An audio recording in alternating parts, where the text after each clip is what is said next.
काय ग प्रिया, आमचं लग्न होण्याआधी दादाचा अफेअर होतं ना. इकडची रेश्मा आहे ना, तिच्यासोबत अफेअर होतं. पण झालं असं की जेव्हा लग्नाची वेळ आली तेव्हा तिच्या घरच्यांना हवा होता गव्हर्नमेंट जॉब, आणि दादा नव्हता ना गव्हर्नमेंट जॉब करत तेव्हा. मग काय, जबरदस्ती तिचं लग्न लावून दिलं. पण आता ती तिच्या लाईफमध्ये खूप खुश आहे. नंतर दादाला कळालं की आयुष्यात सक्सेसफुल होणं खूप इम्पॉर्टंट आहे. मग काय, त्याने कॉम्पिटेटिव्ह एक्झाम द्यायला सुरुवात केली आणि मग झालं ऑफिसर. आणि मग तुमचं लग्न झालं.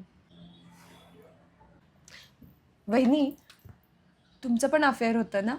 माझं माझे बाबा नाही म्हणतात लग्नासाठी, आणि मी तुला दिला होता वेळ, तू नाही जॉब बघितलास. यास माझी काय चूक आहे? मी तर करते ना, मी वेल सेटल्ड आहे. त्यांचंही तेवढंच म्हणणं आहे की जर तू कमवतेस तर तुझा नवराही कमवता हवा. नाही ऐकणार ते, मला माहिती आहे. आणि अजून किती वर्ष थांबायचंय? मी थांबले ना तुझ्यासाठी, आता नाही जमणार मला.